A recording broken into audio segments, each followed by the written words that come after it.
কালকে বিকাশ রঞ্জন ভট্টাচার্যের সাপোর্টে লেখাটা লেখার পর প্রায় 400 মতো বোধহয় কমেন্ট এসছে,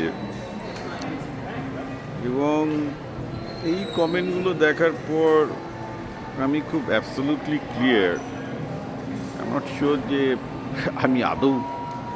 আমি যে কাজটা করছি, মানে যে রিল বানাচ্ছি বা ভাবছি যে কিছু হয়তো জনগণের জন্য করার চেষ্টা করছি, সেটা আদৌ করতে চাই কিনা। তার কারণটা খুব সিম্পল, কারণ যে জিনিসটা আমার মনের মধ্যে একটা দ্বন্দ্ব বহুদিন ধরে চলছিল, সেটা হচ্ছে কি যে একটা মানুষ শিক্ষিত এবং একটা মানুষের উত্তরণ কখন হয়, যখন সে তার নিজের আবেগগুলোকে কন্ট্রোল করতে পারে। সে আবেগ কী কী হতে পারে? লোভ, ভয়, ঘৃণা, আমি আবার বলছি, লোভ, ভয়, ঘৃণা, কামনা, এগুলোর ওপরে যখন মানুষ উঠতে পারে, উঠে একটা বিজ্ঞানের ওপর ভিত্তি করে, যুক্তির ওপর ভিত্তি করে সিদ্ধান্ত নিতে পারে, তখন আমি বলি যে একটা মানুষের উত্তরণ হচ্ছে। কারণ আমাদের যে শিক্ষিত হওয়ার যে প্রসেসটা, আমি তো শিক্ষা নিয়ে কাজ করছি, তো শিক্ষিত হওয়ার সবচেয়ে ফান্ডামেন্টাল প্রসেস এটাই যে প্রতিটা ছেলে মেয়ে মানুষ তার আবেগের ওপর উঠে আস্তে আস্তে বিজ্ঞানের ওপর ভিত্তি করে, আস্তে আস্তে যুক্তির ওপর ভিত্তি করে সিদ্ধান্তগুলো নেবে।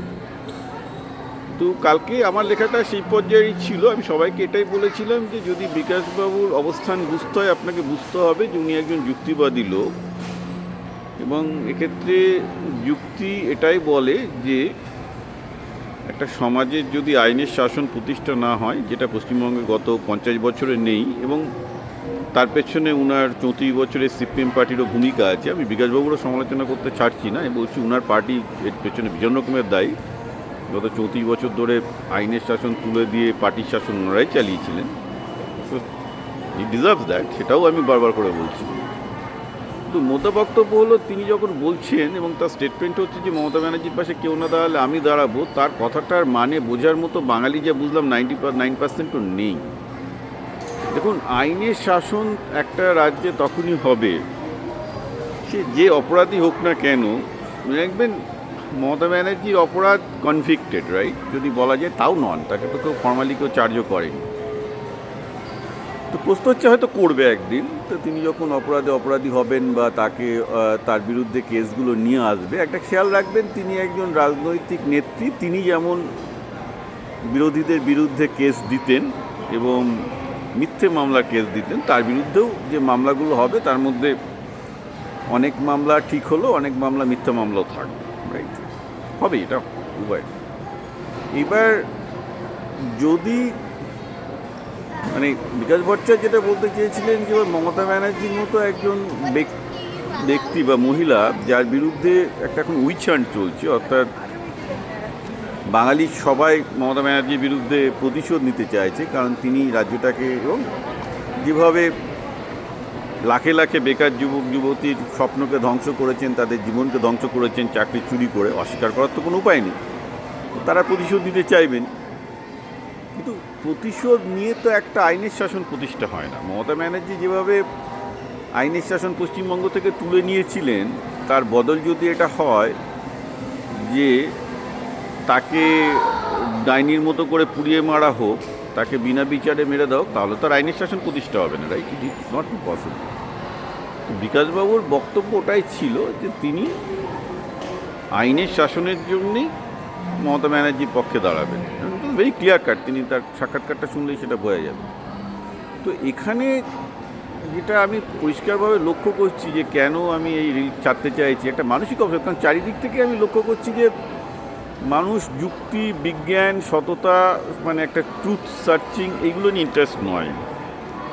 প্রত্যেকে একটা ভিডিওতে দেখতে চাই, এবং রাজনীতির ক্ষেত্রে একই জিনিস, যে তাদের যে ঘৃণা, মানে আমি ধরুন হিন্দুদের মুসলমানদের এগেনস্টে যে ঘৃণা আছে, সেই ঘৃণাটাকে যদি আমি আরও বেশি করে ছড়াতে পারি, সেই ঘৃণার সপক্ষে যদি আমি কিছু বক্তব্য দিই, তাহলে আমার রিল চলবে, ঠিক আছে। বা মুসলমানদের যদি হিন্দুদের প্রতি যে ঘৃণা আছে সেটা নিয়ে যেসব মুসলমানরা রিল বানায়, তাহলে সেটা চলবে, এই তো অবস্থা, হ্যাঁ। এবং ধরুন বাকি যারা রিল বানাচ্ছে, অনেক মহিলারা মানুষের যদি পুরুষের কামনা বাসনা উতরে দিতে পারে, তবে সেই রিল চলবে, ওকে। মমতা ব্যানার্জি এখন উইচান্ট চলছে, যে বেসিক্যালি মমতা ব্যানার্জিকে এখন মানে কি বলবো, একটা মব জাস্টিস চলছে মমতা ব্যানার্জির এগেনস্টে। এটা একটা প্রতিহিংসা মানুষের আর একটা আবেগ, প্রতিহিংসার আবেগ। সেই প্রতিহিংসার আবেগ নিয়ে যে যত বলতে পারবে, গোটা টিভিতেই দেখতে পাচ্ছি প্রতিহিংসার আবেগে কথাবার্তা চলছে তৃণমূলের বিরুদ্ধে। সেটা যে যত বেশি বলতে পারবে তার ডিল চলবে। এবং রাজনীতিটাও সেটা দাঁড়িয়ে গেছে। রাজনীতিতে যে যত বেশি ঘৃণা, প্রতিহিংসা, কামনা বাসনা আনতে পারবে, ভয় দেখাতে পারবে, অর্থাৎ মানুষের আবেগগুলো নিয়েই চলছে। যার জন্য আমি গণতন্ত্রে বলছি না আপনারা গণতন্ত্রকে মহান বলেন, আমি কিন্তু বারবার করে বলছি আমি গণতন্ত্রের একদমই কোনো ফ্যান নই। সক্রেটিসও ছিলেন না, অ্যারিস্টটলও ছিলেন না, প্লেটোও ছিলেন না, কোনো দার্শনিকই গণতন্ত্রের খুব একটা বিশাল বড় ফ্যান ছিলেন না। আমি একটা হার্ডওয়ার্ডে টের পাচ্ছি, যেটা কালকে এই বিকাশবাবুর পক্ষে বক্তব্যটা লেখার পর। কারণ মানে আমি ভেবেছিলাম যে আফগানিস্তান বা পাকিস্তানের থেকে হয়তো বাঙালিরা একটু উন্নত, কিন্তু দেখলাম না, একই রকম সেই ট্রাইবাল মনের মধ্যে সেই আদিবাসী চেতনাটা রয়ে গেছে, সেই প্রতিহিংসা, চোখের বদলে চোখ। আরে বাবা, আমরা প্রায় 5000 বছর আগে পৃথিবীতে আইন আবিষ্কার হয়েছে যাতে প্রতিহিংসার বদলে আইনের শাসন প্রতিষ্ঠা হয়। হিংসা দিয়ে কখনোই কোনো আইনের শাসন প্রতিষ্ঠা হয় না বা সভ্য সমাজ প্রতিষ্ঠা হয় না। যার জন্য বিকাশবাবু এই কথাটা বলেছিলেন, যার জন্য আমি ওই লেখাটা লিখেছিলাম। এটা very well known in the history. কিন্তু কে শুনবে ইতিহাসের কথা, কে শুনবে যুক্তির কথা, কে শুনবে বিজ্ঞানের কথা? মানুষ তার আবেগ, প্রতিহিংসা, ঘৃণা এসব দিয়েই চালিত হচ্ছে। এখন কেন আমি রিল ছাড়তে চাইছি, একটাই কারণ, যে যদি আমাকে মানে এইটা করতে হয় তাহলে মানুষের সেই ঘৃণাকে, সেই হিংসাকে, সেই ঈর্ষাকে, এইসব জিনিসগুলোকে আমাকে উস্কে দিতে হবে। এই নয় যে আমি এগুলো করতে পারি না, আমি করতেই পারি, কিন্তু I have to think about why should I do that. যেখানে আমি চাইছিলাম যে মানুষ বুদ্ধিমান হোক, মানুষ বুঝতে শিখুক, মানুষ বিজ্ঞানের পথে চিন্তা করতে শিখুক, মানুষের চিন্তাধারা উন্নত হোক, তার জন্য আমি সবাইকেই গালাগাল দিই।